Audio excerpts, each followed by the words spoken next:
to a very special edition of the morning meeting. We'll be spending the first 30 minutes looking at the life and times of Gene Hackman, and then the last 30 minutes reading aloud from the Epstein files. No, just kidding. We're not doing that. Thank you for joining. Normal episode. Dan and Sean here with me to talk about the day. Lots going on. At least one Trump press conference today.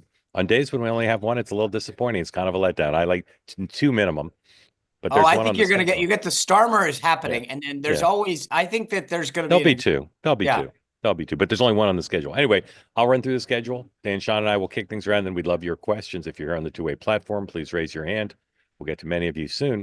If you're watching on YouTube or X, can't raise your hand, but you can go in the chat.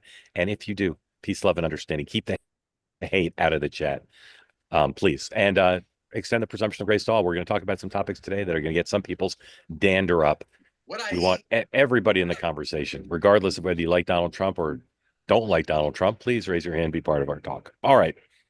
President today is receiving his second of three planned British European leaders today. It's the UK PM arrives at 12:15, greeted by the president after the president gets his intelligence briefing at 11:15.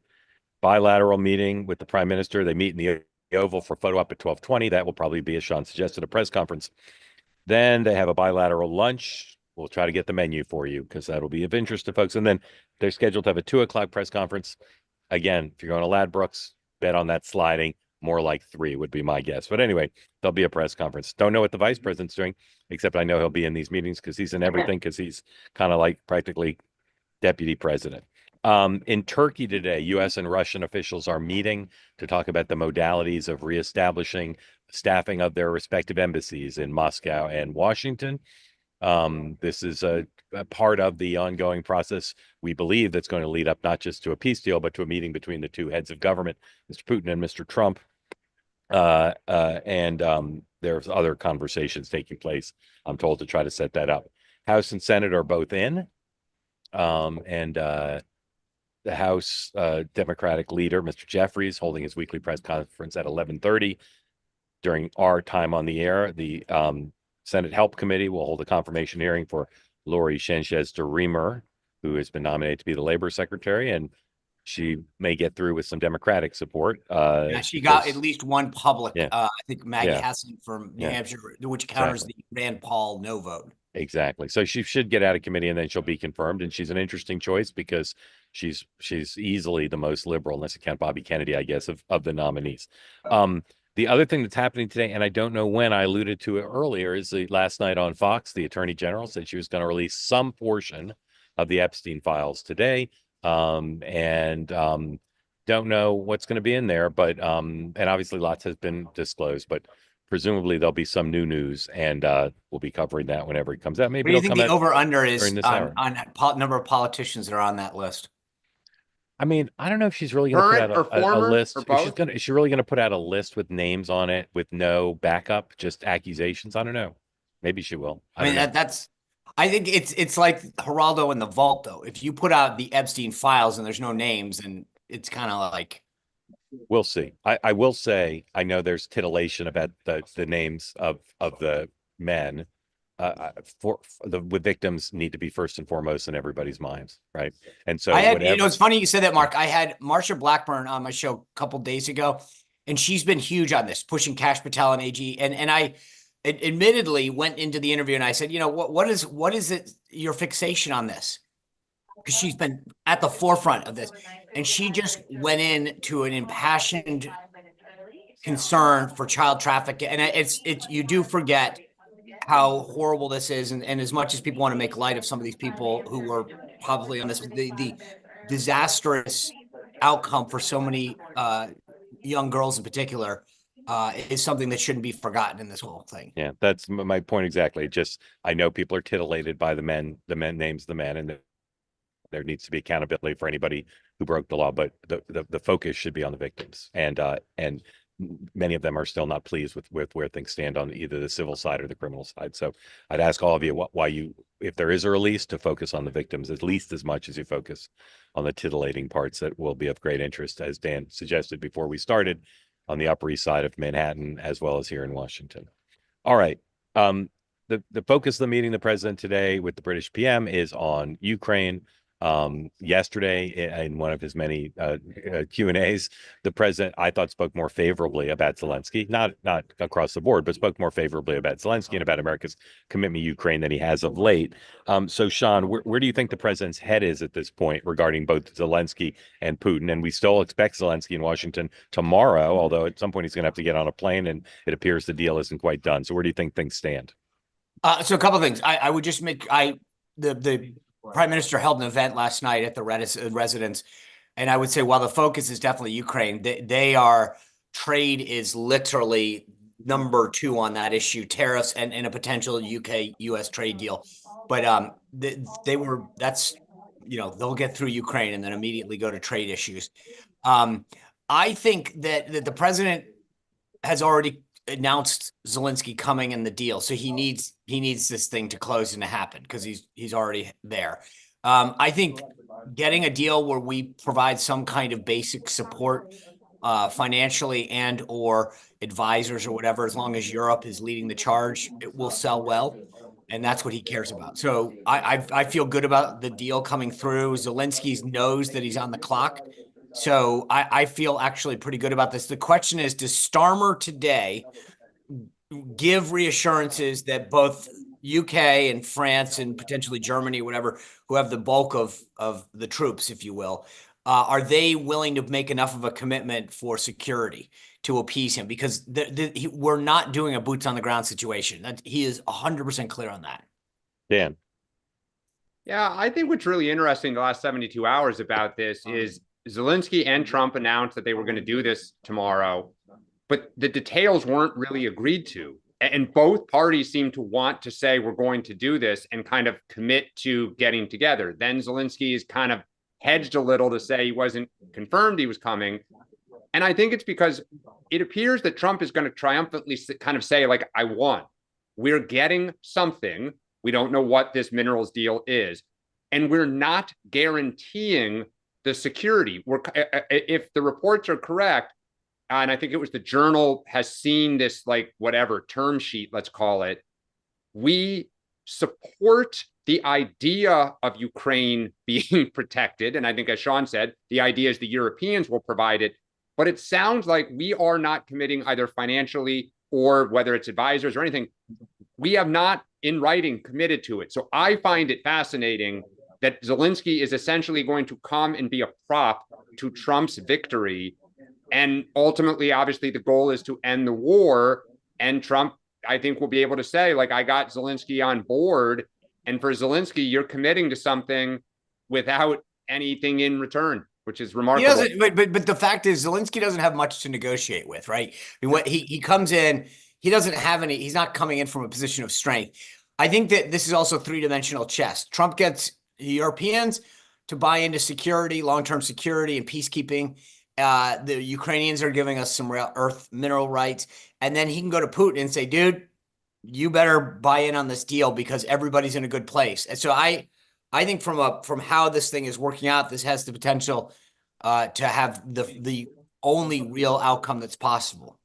Well, I mean, the challenge is Putin is incredibly sophisticated and strategic, right? So the question is, does he see this as just like, I got a couple miles in Ukraine and it's the end of it, we're going to go back? Or does he see this a little bit differently? Like, I'm getting a peace deal with no U.S. presence. The Europeans really can't provide this, and just give me a year or two and I'm going to go, you know. So I think you're right, Dan. I'll take it a couple more years out. I think that Putin knows I can't screw with anybody while Trump's in office, because Trump will actually go, I think, would retaliate. And because he would find it an affront to his leadership. So I think if I'm Putin, I basically say, give me a deal I can live with, and I'll see where we are in 4 years. And because that's, I think, where his head's at. He knows that Trump will not tolerate the annexation of any further land or hostilities under his watch. I agree with Sean, and I'll just say I think there's a possibility the deal will not be done until they're face to face in the room. I think there could be I's to dot and T's to cross that happen in the room, from what I've heard. You know, but I think, Sean, another way to look at that, though, I just need to say this, is that Putin looks at it as Trump won't screw with me. Like, I'm going to reload for 3 years. I'm going to plan. I'm going to rebuild my military. I'm going to get money flowing back into our coffers. And as soon as he leaves, I will relaunch this again. Yeah. And JD Vance can deal with it. Now, look, I will say this. We've talked a lot about the optics of all this. And so there's two things that I think are important for the record. Number one, I don't like the chaos, and this has never happened, and the Europeans aren't sitting in the proper seat when there's a table. Who cares? I said this a week ago. I'll say it again. Outcomes. That's what matters. And President Trump, if this thing holds, should get credit for ending this war. Number one. Number two, say what you will, but as an American taxpayer, where you have watched money just get thrown, good money after bad money after bad money after bad money to Ukraine. And the Ukrainians even saying that they can't find it. Our own State Department talking about massive corruption. For a president to finally go in and put a deal on the table that the United States gets something out of this, I think should be applauded. All right. We'll obviously keep talking about this, and tomorrow's going to be a big day, and we'll know more by the time we reconvene. We could talk endlessly about the different parameters and scenarios involving avoiding a government shutdown in a couple weeks. And we can talk about the ways, all the challenges to avoiding a shutdown. But Dan, what's the most likely scenario to avoid a shutdown at this point? A 1-year continuing resolution, and the far, the Freedom Caucus just has to swallow hard. And the Pentagon has to swallow hard. Those would be the two Correct. people who'd most object. Sean, is that what's going to happen? I think so. They're going to figure out some way to say, guys, don't let this get in the way of this big reconciliation deal. Yep. Let's patchwork this together. I think that's absolutely right. And you guys are sure enough Democrats would go for that? I think yes, I do. Okay. All right. I will say this. One of the things that we have not talked about in a while, and I still am on the team. They're going to put some conditions and money in there for California. And if you think about what California's, I think delegation's 54. So there's probably 2 Republicans left. I think Darrell Issa, Young. No, there's I think 5 or 6. I know. I'm being facetious. But all you need is 1 or 2. And so if you can get a couple in that Palisades, LA area to say, I got to suck it up because we need money. If I were Speaker Johnson, I'd put some conditions on that to sell the aid, which is also a big thing for conservatives to say that there are reforms in here, whether it's the water management or whatever. But I think that they could get a win in this and pull a Democrat or 2 aboard, because you don't need 5, you need 2 or 3. Yep. Raise your hand here if you're on the two-way platform, want to be in on the conversation. All right. I want to talk about the White House Correspondents Association. They're at war with the White House, and it escalated yesterday in all sorts of ways, including the replacement of people in the pool. Today in the pool is The Independent and News Nation and the Daily Signal. I don't believe those entities previously were allowed in the pool. Now CBS is in the pool. Reuters is the wire. SRN Radio. I confess I don't know what that is. You guys know what that is? Salem Radio SRN? Network. Salem Radio Network. I know what Salem Radio Network is. I see the abbreviation. Are they in the radio pool traditionally, or is that new? I thought they were, but when that came out, I questioned it. So I don't believe so, because I've never seen them fly on the plane. I don't remember that. So. So this matters for a number of reasons. It matters because there are First Amendment issues here, and there's coverage issues and accountability issues. There's also the fact that the White House can discombobulate the White House correspondents, because they're all thinking about this as opposed to accountability in a more broader way.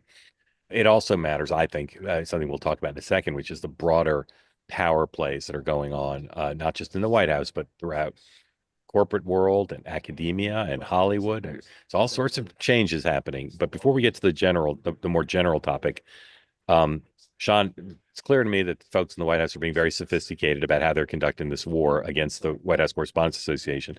What do you see in the White House Correspondents Association? Are they playing a sophisticated game back, or are they just completely overmatched? They're overmatched. So they put out a statement last night under, we've talked about Eugene Daniels, under his name, basically saying, so this is the way it worked. We described the pool in the past, right?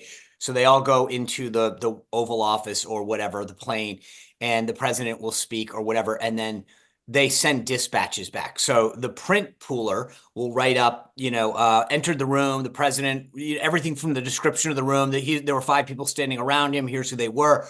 He was standing behind the desk. They're trying to give color to the room and the situation. And then they'll put phrases together. So they'll say, the president remarked on this. He was asked 5 questions. I'll try to pull one up right now. Yeah, and some of these things are visible in the video that everybody gets of the event. Some of them are not because the camera doesn't show them. And if it's Air Force One and the president comes back and talks, they're not typically, sometimes they are, but they're not typically on camera. Or if the president comes back and speaks off the record, or an official does. So some of the pool material, it's simply getting stuff out quicker. Some of it is, it's if you don't get it from the pool report, you're not going to get it. Right. And it's sometimes very basic stuff. The helicopter took off at, so I'm reading this. This is from yesterday, 1:47 p.m. Some cabinet members are scheduled to do local media in the Rose Garden. There is also a probability that some may stop by the Sticks, which is an area right outside the West Wing where they have locations. It's just updating the pool on, the rest of the correspondence. And so the reason I say all that is to just explain, the White House Correspondents Association last night said, hey, if these guys are going to expand the pool, we have certain standards that we have given our members who do these dispatches and reports to us. We can't verify them. So everybody should potentially stop sending those dispatches anymore. So the way it works, Mark Halperin's the pooler for the day, is what they call it. He goes in and writes the report, and you send it to an email, and then it gets distributed to all the members that are on that list. They're telling their folks, you guys might want to stop doing that, which I think is interesting because it sort of like that, when my mom used to say, just cut off your nose to spite itself or whatever. It's like your face.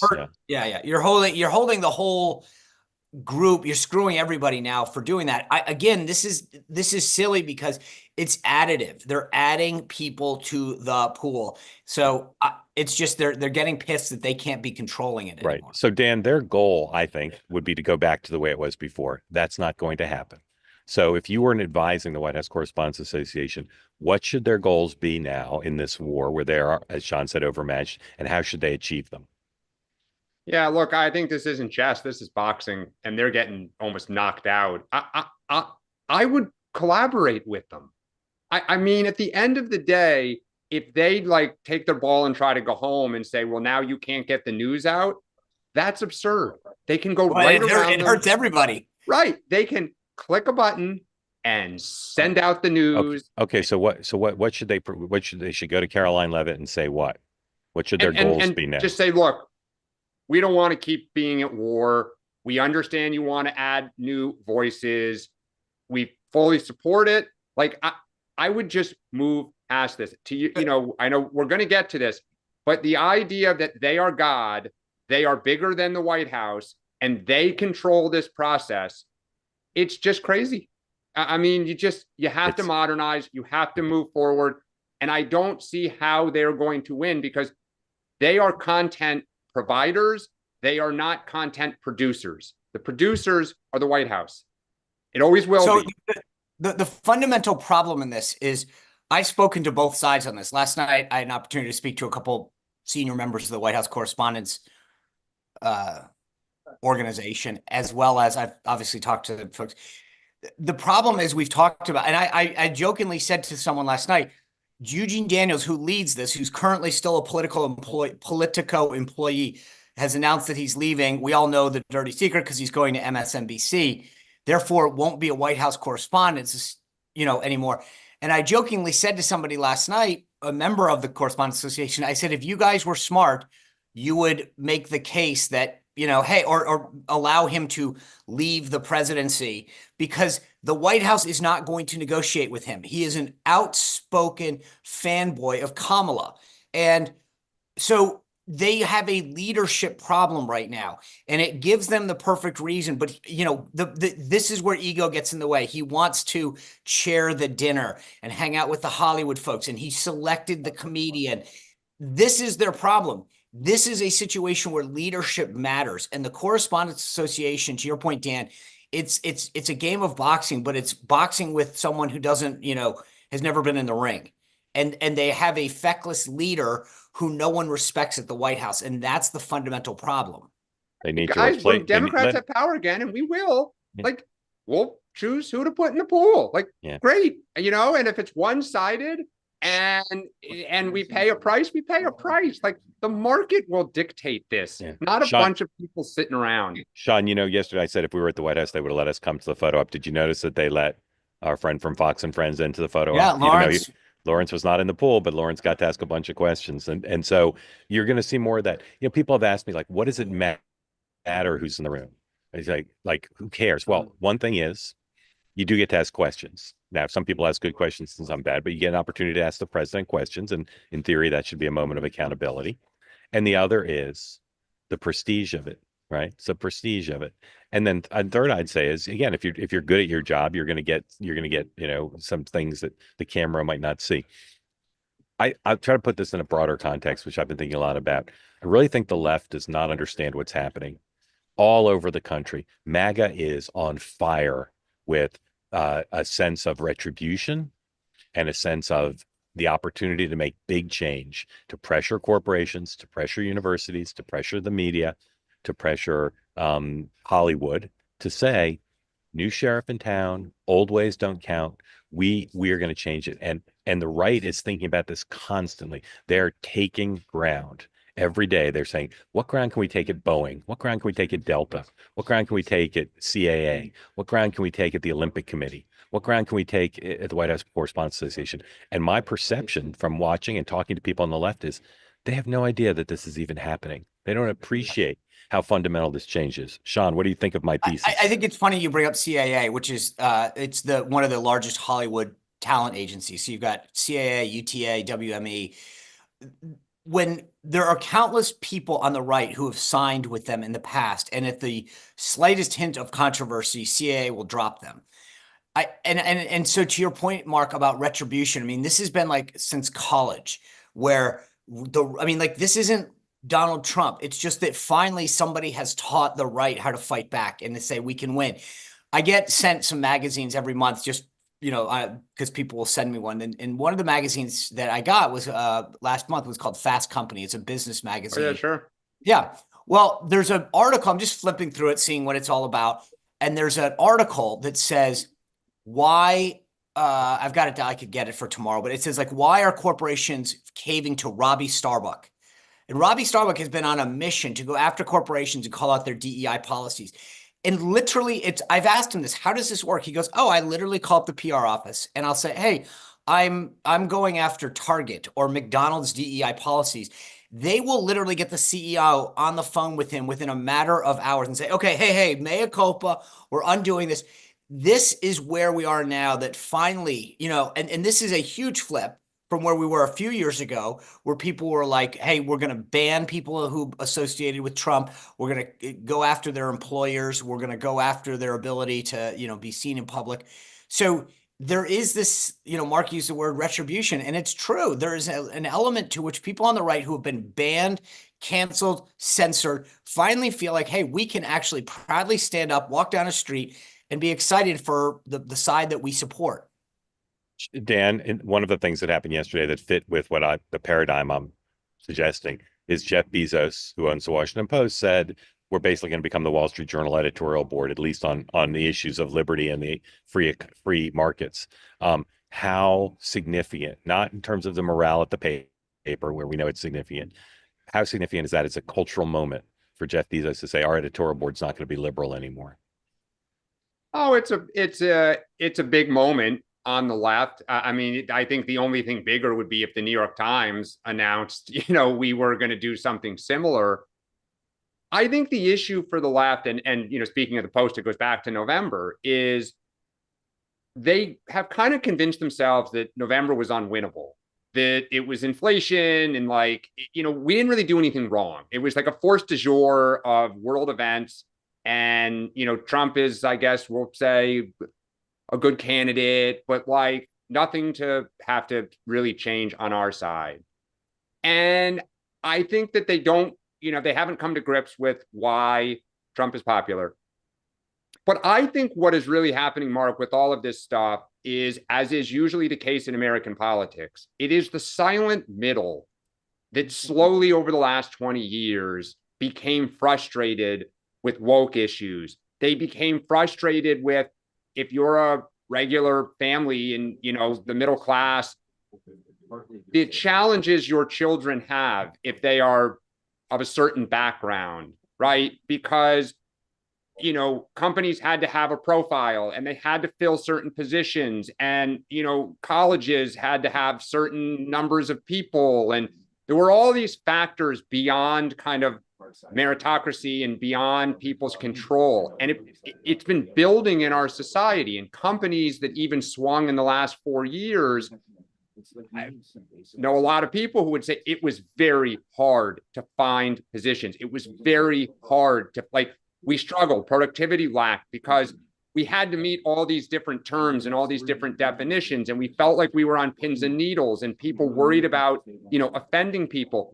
And so I think as Trump has pushed these buttons, there was a big middle of the country, literally and figuratively, it was like, amen, we're exhausted from this. Let's go in a different direction. And I think that's why they're finding success. And that's where the left just can't quite come to terms with, we were out of control and we need to come back to the middle.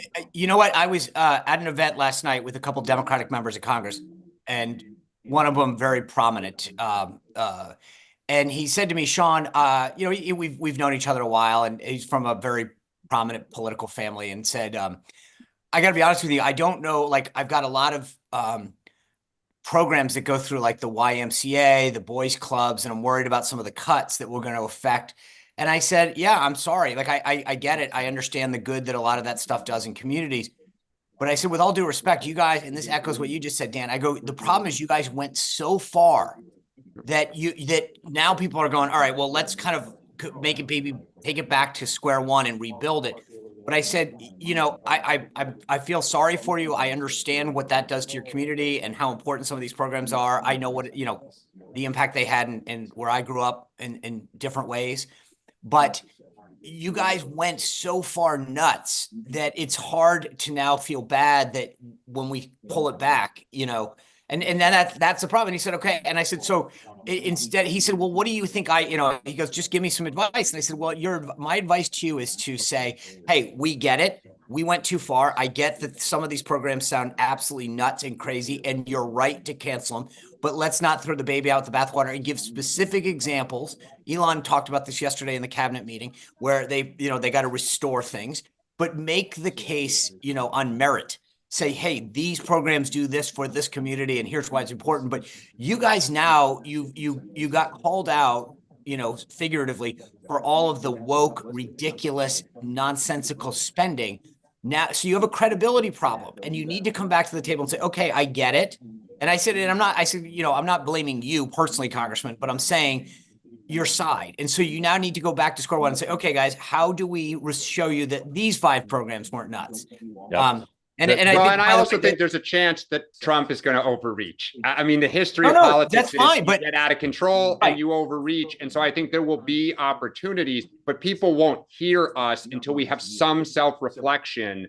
And I think it's not just woke. I think this went on a lot of levels to a lot of other issues where the party, all sorts of parts of society are coming back. Yeah, let me tell you a story about the airport I'm in right now. This airport used to be called National, and I once went to a meeting with Grover Norquist, the conservative activist who was on the cutting edge of the new model that Charlie Kirk and Steve Bannon and others are engaged in, where it's not just providing content, it's also making change. And they said at Grover's meeting, we're going to rename Reagan, the National Airport, after Ronald Reagan. Some of you may not remember, but it used to be Ronald Reagan was seen as the devil by the left. Now, of course, they would happily have Ronald Reagan. And no one on the left paid any attention. They paid no attention to the notion that they were going to rename the airport. And then they did, much to the horror of Gene Sperling and other people in the Clinton administration. They forced the name to change. That project is now being replicated 1,000 times over every day by people on the right who say, what can we do today from the White House, from Charlie Kirk's podcast, from Steve Bannon's podcast, from activists all over the country? What can we do today to claim some ground that the left used to control. And again, the left has no idea this is happening, as best I can tell. They have no strategy to stop it. They are overmatched. And the last thing they don't understand is how much of their power has been based on controlling these institutions. Another funny story from last night. First of all, Mark, do you know who carried the Reagan bill? Just this is like Dorkville. Yeah. Bob Barr of Georgia. That was because he Correct. got him doing. So I was out at this event last night, and lots of compliments about the morning meeting. And a guy came up to me and said, "I love watching your show because you guys are so blah blah blah." He goes, "Because I can't bring myself to watch Bannon's War Room." And I looked at him and I go, "Well, first of all, thank you for watching the morning meeting. I really appreciate that.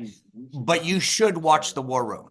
And he goes, "What?" And I go, "If you want to understand what's happening and who's driving this movement, that's the dumb. I mean, strategically, it's like, well, I'll listen to Rachel Maddow once in a while. I want to hear what the other side is saying in their arguments. Or actually, you could just watch War Room, and Bannon will play Maddow's clips too. But the point is that I was like, this is the problem. You literally, I get you enjoy our program, and God bless you, and I love you for that. But you're putting your head in the sand when it comes to understanding the other side. You don't have to like Steve, but you have to understand the power and the influence that he has in the movement. Same thing with Charlie and some of these other folks. Yeah, Democrats do understand. Like out in the country, I agree with you, Mark. And I think the Gang of 500, as you like to call them, like the older generation doesn't, they get it, but they can't believe it. I do think there are people who, I think the problem is the party does not know, okay, now what do we stand for? Like, right. We know what we did doesn't. And what's worth fighting for? I can't be very articulate about how exactly the White House Correspondents Association for the last 40 years have aided and abetted Democrats over Republicans. I can hint at it, but I know intuitively they've been a part of the establishment firmament, just like corporate CEOs, just like universities, just like CAA. They've been part of buttressing Democrats and creating an asymmetrical advantage for Democrats. And then the Trump White House is saying, no longer. Like, there'll be a White House group of correspondents, but the Correspondents Association, which has aided and abetted the other side, no, we're just not going to facilitate that. I said to this person that I'm telling about, like about the dinner last night, I said, look, can I just be honest with you? Let me ask you this as a reporter. If you wrote about your own dinner, but it wasn't the White House Correspondents' dinner, it was a charity, and you talked about how much money that dinner brings in and what you guys give away in charity, you would blast that organization because you charge thousands of dollars a seat, and then you give a pittance away to scholarships. And the answer I got back was, Sean, we also have to maintain a rainy day fund. I go, right. You've got to be kidding me. If you took that association, put blinders on it and said, here's an organization that raises a ton of money by hosting a liberal dinner every year, raises millions, and then gives a pittance to charity, you would call that a scam. Yes, Dan, let me just explain. Maybe I can put it in a different way. They are losing assets right now every day. The DEI programs are going away from all these corporations, right? Bezos is flipping to be the Wall Street Journal editorial board. If you're a leader of the Democratic Party, you're not in a position to fight to save these assets.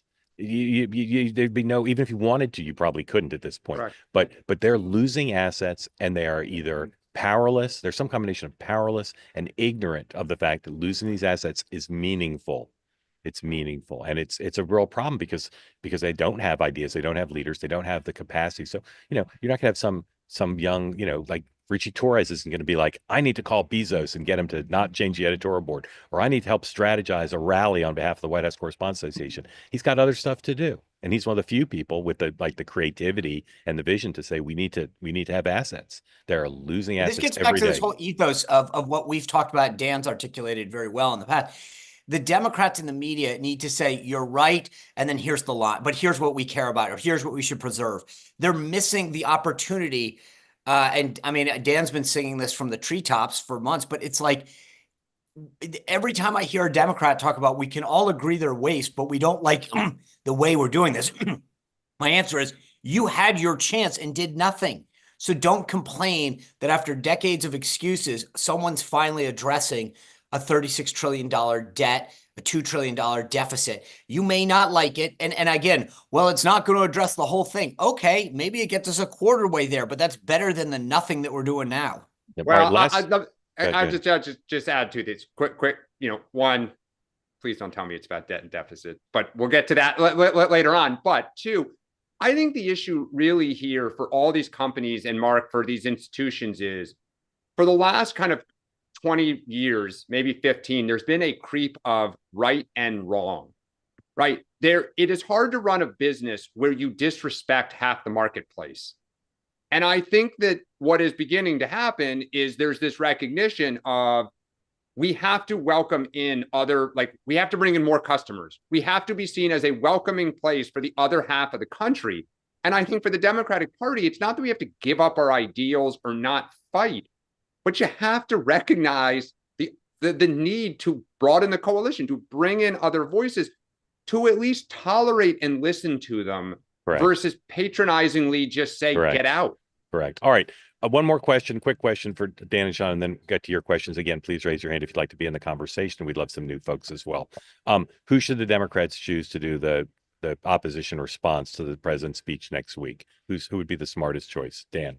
I would say Marie Perez. I would go small, stay away from 2028ers. They'll do nothing. The only thing they can do is hurt themselves. She is laser focused on the economy. I bet a lot of Trump's speech will not be on the economy. It'll be on DOGE and immigration and like everything else. Keep it simple. Keep it focused. Sean. I hate what I'm about to say because I don't like but you know what I would do? I would take 4 Americans who are impacted by DOGE cuts. I'd get a veteran, whatever, and sit them at a table and just say, tonight we sat there as Americans listening to the thing. We need a party that's going to fight back. We've talked to the leader. I mean, blah, blah, blah, but don't make it about a member of Congress or a governor. Have 4 Americans that represent 4 aspects of America that are impacted by DOGE. Maybe have, a young American there. I think it would be smart to make sure they're 18 or 19 so they're an adult, but talk about, we've relied on this, but not the amorphous stuff, like a veteran who said, I came back from Iraq and Afghanistan. I was able through veterans preferences to get a job with the federal government where I wouldn't have been able to get hired in the private sector because of some of the ailments that I have. And, now I'm out of work. And so that's the price. I mean, make it real as opposed to Washington, which is where everyone misses the mark sometimes. Yeah. I love it. My idea is similar to that, although yours is better, which is some business person. I didn't spend the time to research it, but some business person who's benefited, who's got an accomplished record in the private sector and who's benefited from government programs, whether they're in the military and GI Bill or VA, someone who can tell the story of how you can be a free market advocate and care about debt and deficit. And ideally be someone, again, with a record of accomplishment in public service who can explain how the federal government has worked for them and their community. By the way, we'll see. I got to keep saying this. The debt and deficit stuff is a complete joke. I just cannot keep saying this enough. Of course. The question is, how big are they going to blow a hole in it with tax cuts? Yeah, you're right. Got to say it. You're right. I will say though that we're probably all wrong, and it'll be Schumer and Jeffries together. Oh God, he's gonna sing. He's gonna sing and dance. Yeah. This is the problem. With the leaders, politicians can't get out of their own way sometimes, and that's the problem. Is they don't know when to say. The smart move is not to make it about me. Yeah, I actually love that idea of going in a different direction and stop having real people. The Green Bay Diner, Mark, rent it out. Yeah, rent it out. Michael, welcome in. Thank you for joining. Tell folks who don't know where you are what's on your mind, please. Hi everyone. Thanks. I've been watching for a while. I love the platform. I'm in China. I've been here for about 28 years. I'm an unabashed Sinophile. I love the People's Republic. Don't necessarily like everything that they do, but I love China. I love the Chinese. I guess the thing I wanted to just maybe point out is, or maybe if you don't mind, I wanted to just read something very briefly and get your thoughts on it. It says, taking the long view, we simply cannot afford to leave China forever outside the family of nations, there to nurture its fantasies, cherish its hates, threaten its neighbors. There's no place on this small planet for 1 billion of its most able people to live in angry isolation. We could go disastrously wrong if in pursuing this long-range goal, we failed in the short range to read the lessons of history. Apologies, I'm a bit nervous. That was written. You're doing great. Yeah, go ahead. That was written by Richard Nixon in 1967. And the reason I read that is that I think this issue with Ukraine and with Russia, I don't think people are actually considering how important the prospect of peace really is. And as I said, I've lived in China for 28 years. And the world, whether we like it or not, is a much, much better place because of the development of China. And as I hear everyone talking about Trump and Putin and Zelensky, I don't hear a whole lot about how fundamentally important it is to develop and cultivate friendships with other cultures and countries. So I just want to point out, because as people attack Putin, you're not going to go very far when you come to China and you attack Mao Zedong, for example, or people like that. And I think it's often misunderstood that other cultures and people don't necessarily see their leadership the way Americans want them to. Right. Michael, hold on one second. And so Michael, just hold on 1 second. I'll come back to it. Let me just say a few things. First of all, the president posted on Truth Social while we were on the air about tariffs regarding Canada and Mexico and China. And some people in the press are saying, well, he's now clarified the tariffs are happening. I'll say again, when he says something about tariffs, it is just the latest bid to keep people off balance. Doesn't mean the tariffs are actually happening, even though he said they are. So stand by on that. Michael, did you hear what President Trump said about China yesterday and about Xi? But do you happen to hear that? I know he has said many times that, you know, he respects him and all of that. Yeah. My point, Mark, isn't about Xi and China. My point is that Richard Nixon is probably one of the most severe anti-communists that ever lived. And yet it's about 53 years ago this week, at the end of February 1972, that he flew to this country. Yeah. And he made an overture to this country. And as I hear people maligning President Trump constantly for trying to make overtures to Putin, I think they're being very short-sighted. The prospect for peace across the world and allowing other countries to develop is really quite significant. Yes. And Michael, there's no doubt that what China's done, raising people out of poverty, has been one of the great accomplishments of the last 100, 200 years. There's no doubt that you can't ignore China, but there's also no doubt that they steal from us. They spy on us. They violate human rights. 100%. Their expansionist military. They scare the heck out of South Korea and Japan. So I think Donald Trump's attitude towards China is exactly right, which is he wants to try to bring about peace, but he's not unrealistic about the need to check them in certain areas where they're not just an economic competitor, they're ruthless and amoral. Yeah, I think Mark, when it comes to Ukraine and Putin, we have to go back to what is Putin's goal? What has he publicly said? Like the number of US presidents that have looked into his soul and tried to find ways to work with him, or European heads of state. He is ruthless and public that his goal is to bring Eastern Europe back into the Russian fold. He's very clear about that. Some of it is ethnic. Some of it is strategic, because European armies have marched through the plains of Eastern Europe for 1,000 years and tried to conquer his country. But like, we have to be clear. Peace is great, right? Chamberlain believed peace was great. Europe believed peace. I'm not saying he's Hitler, but like, you have to have your eyes wide open. I'll extend a hand. You show me you're trustworthy. That is why I am so concerned, because Putin in his career has never shown to be trustworthy, ever. I don't think that's a fair assessment. I understand your point, but you're thinking trustworthy in the sense of dealing with someone like an American. He is trustworthy in that you can't trust him. You can simply trust that you don't have to trust him. My point, and this isn't about China, my point is that because of a visionary like Richard Nixon to come to China and open the door, when Mao Zedong opens the door, no one else is going to close it. And you're correct, Mark. I'm not an apologist for the Chinese. Don't get me wrong. But, you know, and I'm a very patriotic American. My simple point is that the world is a better place because China has become successful. The world will be a better place if Russia is allowed to be successful, if other countries. I'm not saying that we are naive about it. But Michael, Russia has defined success as taking back Eastern Europe. Russia has probably defined success as taking back parts of Eastern Europe, but that doesn't mean they're going to get what they want. It means that You have to engage in constant All right, hold on. negotiation. Let's China has to find Michael, Negotiation. Here's let some let cookie. let's let Here's let's some let, more cookie. let's let Like- Sean in. Sean, go ahead. Come on. Look, I would just say with respect to Russia, I think one of the, like I think President Trump is very serious when he talks about wanting to be a president of peace. Like he does not like destruction, death, killing. So I hope that that's the focus, right? Keeping us safe, keeping the world safe, and that should be the number one priority. Is looking out for not just us but the rest of the world, to keep them in check. I think Russia has not Russia the people, but Putin has very evil motives, and I think he has demonstrated that over and over again. So I don't entirely I think I don't trust someone who's untrustworthy, but I think maybe eyes wide open. I think when it comes to China, I will say this. Their leadership does not have good motives. They're very clear what their intentions are. And I think they are the greatest threat to our society in our world.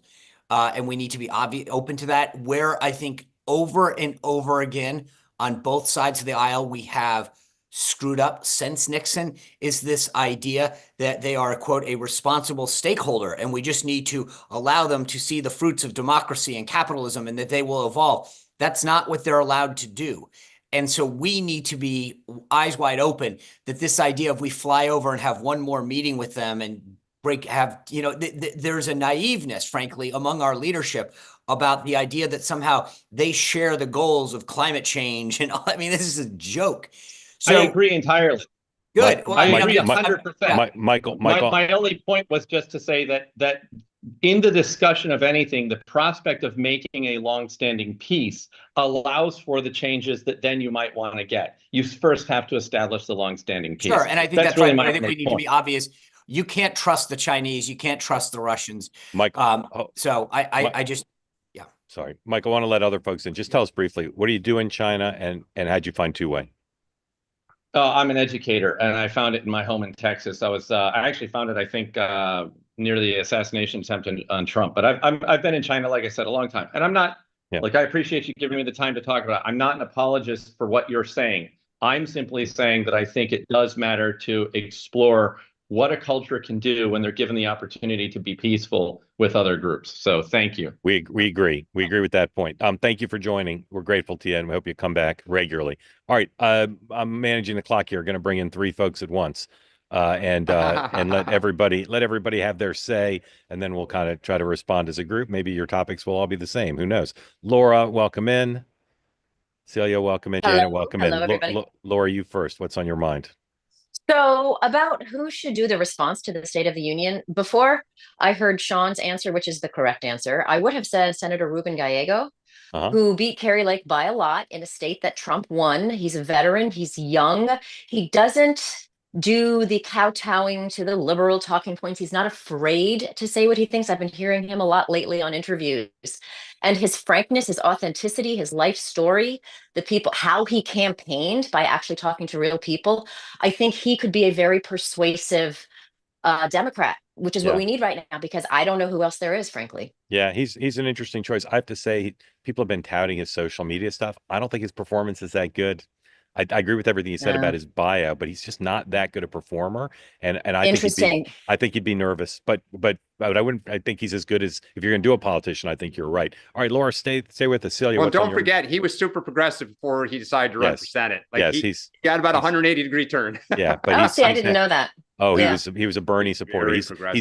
He's easily the most liberal person Arizona's elected statewide in forever, and it's kind of incredible. And it just shows what a weak candidate Carrie Lake was, that she couldn't make the people of Arizona see how liberal he is. He's extremely liberal, or at least he was. I got off all social media, so I don't even see that anymore. Celia, what's on your mind? Okay, so kind of to what you guys were talking about a little bit ago. First, quick thing. Did I see correctly that Eugene Daniels just got an MSNBC Weekend Roundtable? Hasn't been announced, but that's what's being reported. Okay. I wasn't sure if that was accurate reporting. If so, interesting. That has almost I am really a Chesterton's fence sitter in just about every institution and tradition that exists. But after hearing that, I'm like, okay, what's better? A White House Correspondents Association run by someone that just got a hosting job on MSNBC or having a possible future Democratic administration choose the press pool. I mean, to me, it's kind of two sides of the same coin. So as for right now, it has made me care less and less about the White House correspondence issue.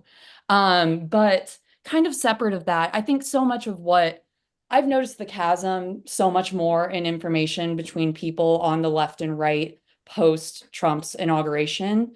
And I think a great example, you referenced Robbie Starbuck. I think he was slightly involved in this, but we have seen a few years out, the Bud Light scandal still kind of hit that company. And in the past month or so, I believe, a former executive from Anheuser-Busch put out a piece with the Free Press, kind of describing his side, how he thinks things have changed within the culture. And he really references a big point being them moving headquarters from St. Louis to New York City. And how that kind of, first it changed the people willing to move or wanting to be moved from Missouri to New York.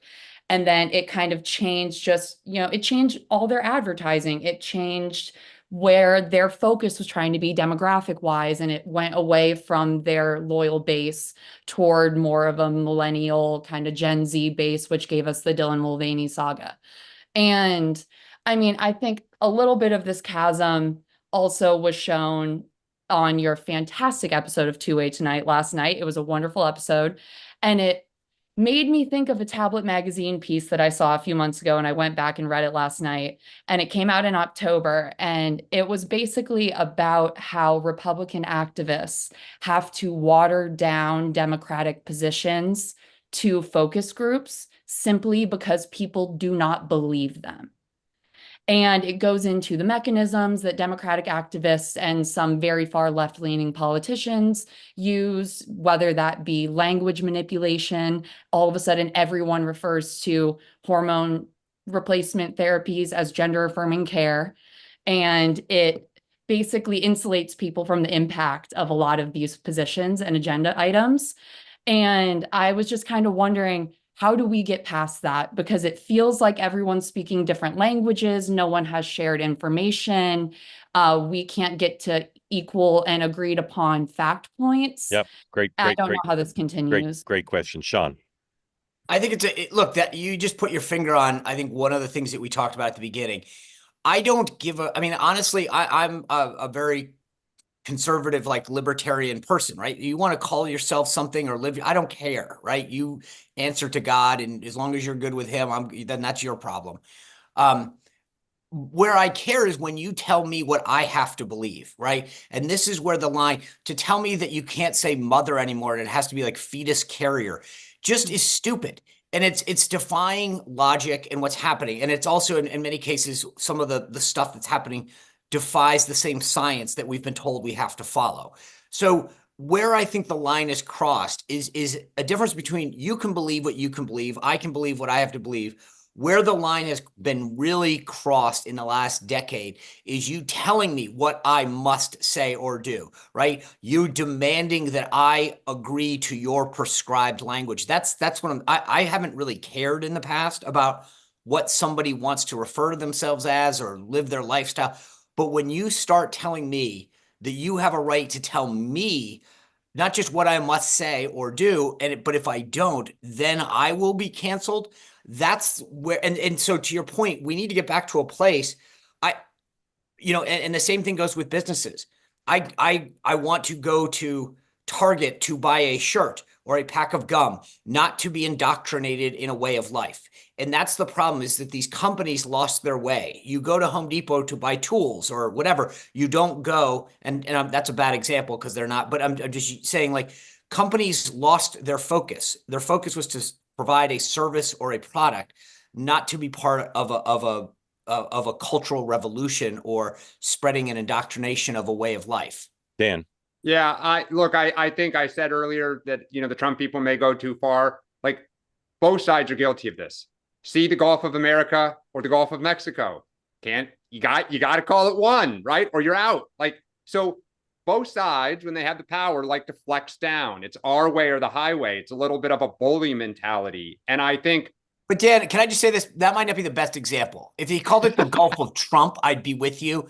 But saying to something I know, but Sean, it's the same point, right? Which is like the MAGA army, if you kind of say the wrong thing, right, will like come at you that you don't represent, you're not doing the right thing, right? Like you're a lib. You're not like, this is how America is now. Like we won. I go on Blue Sky and X. It is as if the sun rises in both the East and the West. It is the same, issue looked at completely differently. I don't have the answer. Like at times, even like I love politics. I love this. I love the show. I love hearing from you. There are times at night I'm like, oh my God, like it's exhausting and depressing. And like, but then I get up and I'm like, all right, we'll figure out how to do this. Like, I don't know, but a candidate who can crack that code, he or she will be very successful because it is alternate universe. But right, Celia, I would just say this: the problem isn't a candidate or a leader; it's a culture, and that's when Mark's talking about Jeff Bezos, the Post. They've gone too far collectively. Academia, Hollywood, big tech, corporate America. All of these institutions stray way to the left, outside of the mainstream. And I think all they're doing is coming back. The idea that, think about this: what Jeff Bezos is saying is that, hey, for the decades we've had this opinion page that has told you what we think is the right way to live your life. And now we're just actually going to tell you about like business-oriented stuff and whatever. It's not coming to our side. The right doesn't seek to dominate and say, we're now going to use all of our words. Like we're actually just saying, go back to actually the middle. Go to what you want. Robbie Staubach isn't saying to Target or Bud Light, you need to cater to us. It's stop going to the left. Just get back to your core mission. There's a big difference. And that's where I would argue that it's not the same. The right isn't telling the left, you need to adapt to our stuff. You just need to stop doing the leftist stuff. Oh, I think you follow the leader of an organization. And if we get a leader one day who can say, you know what, like Sean Hannity's a good guy and like, don't always agree with them. And like Rachel Maddow's cool. And I don't always agree with her. Like right now it is right and wrong. With all due respect, Sean, the right is very, very comfortable right now saying we won. This is how it is, guys. Like, but get over yourself. And I don't disagree with you, Dan, but this is what it is a return to normalcy, not a, hey, we're going to tell you that you have to now go to church on Sundays. That would, I mean, most conservatives believe in God and religion, but we're not saying you have to live our life. It's just stop going with the left woke stuff. Jackie, welcome in. Do you have something you can say in 45 seconds? Well, I actually had an observation. I had two questions, but I think I know the answer to one, and I don't think there's time to answer the other. So just outside of Pittsburgh, Pennsylvania, I am a Trump supporter. I'm actually full on base right now. I am totally with MAGA. I'm a convert all the way. I love what he's doing with Doge. I've been in business, software technology for the better part of 30 years. I kind of understand. You guys, I gave up on the whole t-shirt jeans thing for technologists years ago. You're just never going to win that battle. He's never going to wear a tie. He's always going to wear a t-shirt. That's the way they roll. None of us want him to wear a tie. But I do. There is something, the observation that I want to make is just the difference between, like a couple weeks ago, we had the optics, right? Maxine Waters, Chuck Schumer, split screen to Vice President Vance coming down, carrying his kids. They're in their little pajama bottoms. You have Waters, split screen to Caroline Leavitt. I mean, just the optics of who Trump, the party, right, is just seems young and fresh. And then you have a Congressman Schakowsky. I probably said that wrong. Yeah, Jan Schakowsky. Yep. Yep. It just, the difference. So Dan, I think you all have an optics problem, but it's Trump's entire cabinet. The question I have is, I love what Elon's doing. Again, I love Doge, cut the waste. I think at some point, yes, you're going to have to reform Medicare and Social Security, Medicare, not a question. But before you come after that, because I'm getting close to that age, before you come after my retirement, you better cut waste everywhere else. Yes. Because as a family, that's what I would do. Jackie, I hate to cut you off, but we gotta stay on time. Thank you for that. Sure. Just say she's right. Everybody agrees. Jackie has that. Thank you all for joining. Thanks everybody for the questions. Sean, what do you have coming up tonight on your show? A big panel discussion on all the stuff that we've talked about. So we're gonna. I writ down, as I do most days. I get more topics doing this. So then, by the way, I'll just preview tomorrow. Trump's former staff secretary and personal aide, Derek Lyons and Jordan Karam, are going to talk about what it was like to work that intimately with Trump. And I've got some doozy of questions for him. Just that should be fun. If you really want to know what it's like to work with the guy, I think we're going to have a fun little staff reunion. All right. Check out Sean's show. And I'll be back at 6 tonight, 2-way tonight. And then the three of us will be back to close the week at 9 a.m. tomorrow. Next week, I will anchor special coverage on 2-way of the president's address to Congress, as well as a Democratic response. We'll get you details soon, but you can join us for a 2-way style coverage of the president's speech before, during, and after. I will be coming to us live tomorrow from, I think, the Catholic Prayer Breakfast, where JD Vance will have that on his schedule. He will be there tomorrow. So what time is that? It starts at 7 a.m. Okay, good. So you will expect a lot of on the scene, on-site reporting. Thank you all for watching. I'll see you at 6, and again, we'll see you at 9 tomorrow. Good night. Good day.